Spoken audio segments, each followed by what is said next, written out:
Hey everyone, welcome back to How to Be a Poser. With all the people requesting this figure on the show, you might say that its appearance was inevitable. Of course, I'm talking about the Thanos 6-scale figure from Avengers Endgame by Hot Toys. Let's get started.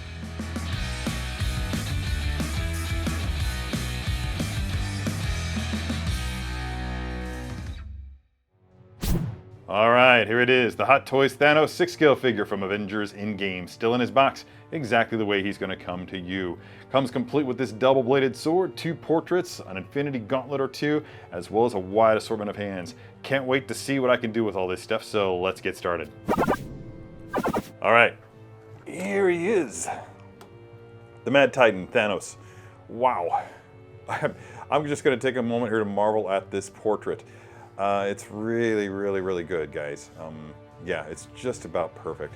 Now, I know that this isn't movie accurate, but I think for the sake of this first pose that I'm going to strike, I really want to implement the Infinity Gauntlet.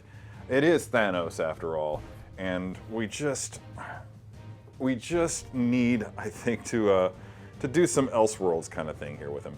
Now, I took the liberty before starting this posing session of going ahead and putting his sword hand onto the blade itself, onto the sword. And the reason for that is because these fingers, the plastic in them is quite stiff. I wound up having to use a hairdryer to make them pliable enough to actually put the sword into the hand. I think I want Fierce Thanos for this initial pose. So I'm going to have to swap out his heads. I hate to see this one go. This other head is really good as well, but the regular head that just comes on the figure is really just first rate. I've rarely seen a better portrait. I'm probably going to not shut up about this, so apologies for that in advance. I just really like it a lot.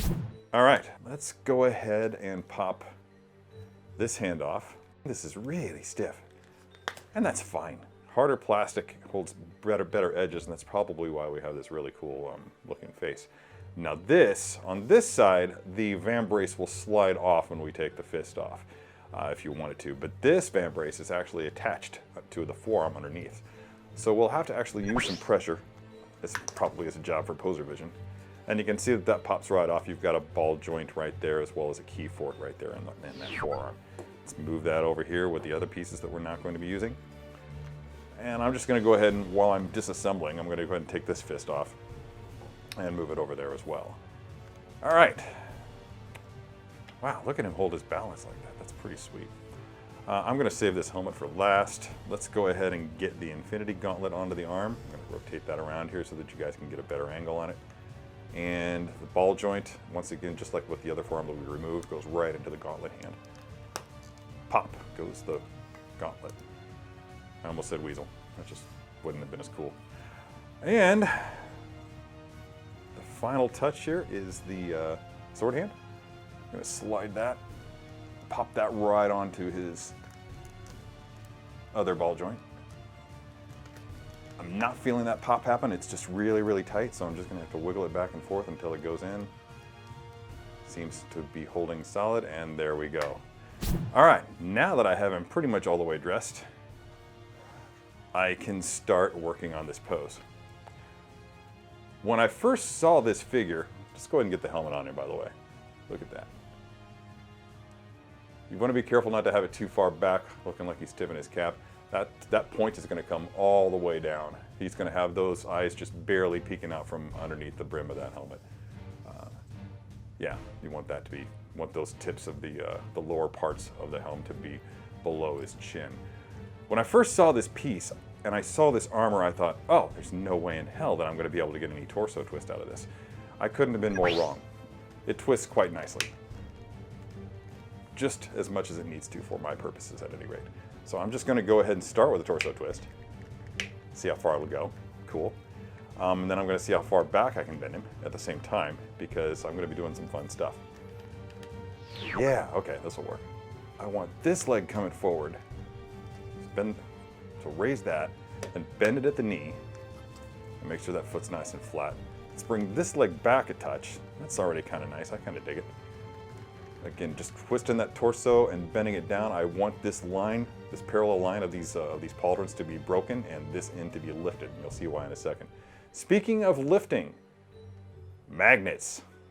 Check that out. You can pop that off so you don't have to worry about, during this part, actually causing any damage to this glorious paint job on this armor bit. He's warning about paint jobs, ladies and gentlemen, while he just casually tosses the piece around. Now, very carefully, just raise this arm up and in, kind of flex it a little bit, and then I'm going to just rotate it around this way because the next step here, and I'm just going to take this helmet off for now. Again, don't want to break anything. I'm just going to turn his head so that he's looking at that gauntlet. Okay? Now I really like what he's doing here. What his leg's doing here. That was kind of an unintended thing. I'd originally wanted to rotate this leg out, but I kind of like that the knee is turned inward there. It just kind of gives a little bit of action to it that I just really appreciate. Now, that's kind of cool, but I think it can be cooler. I'm going to rotate, swing this arm back so that you get kind of a nice little S going there. Then lift it. Just one click. Just one click. We don't need too much. And I'm not going to bend. I was thinking about bending it, but it's already got kind of a nice little graceful bend to it as it sits. So I'm just going to leave that as it is.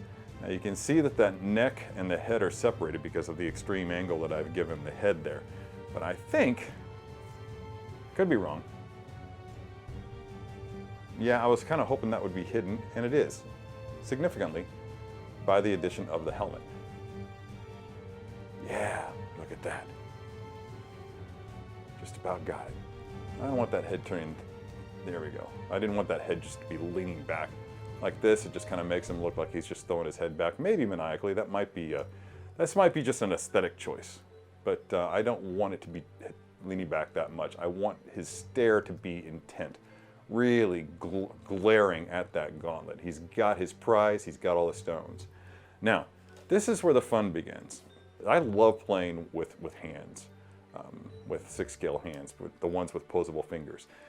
Because what you can do is, there's a natural way that my hand falls, that my fingers lie when I'm just like laying at rest, and this is what it looks like. Index finger's only slightly bent, middle finger is slightly more bent, and then just progressively the fingers bend just ever so slightly more as they go towards the little finger. You can do what you want with the thumb, but I kind of like to have it out, so I'm just going to go ahead and extend that out. Again, just like my own hand did, slight bend to the index finger, just barely revealing those joints. A little bit more for the middle finger, even more so for the ring finger, and that's a little snug on those joints. And then turning it sideways so that I can actually see it. Yeah, that's pretty much where I want it to be. And this one just a little bit more. The first knuckle doesn't bend too much, so you'll have to compensate with the others. One final touch, you can swing this around and actually replace this armor right here. Yeah, I'm happy with that. Oh, he looks so menacing. Oh, he's so good. The Thanos who met his end at the beginning of Endgame was a man who'd walked through triumph and tragedy and seen his purpose fulfilled. This Thanos, though, has not yet achieved that goal. He's younger and meaner, and he's driven. Combine those qualities into an 8 feet tall genocidal alien wearing this armor, and you've got something on your shelf that's impressive, imposing, and even somewhat frightening. Did you enjoy that video? Be sure to subscribe by hitting the S icon on your screen and click the bell icon to be notified whenever a new video is posted. If you'd like more info on the items featured in this video, click the link provided under product info. Thanks for watching, and don't forget to let your geek side show.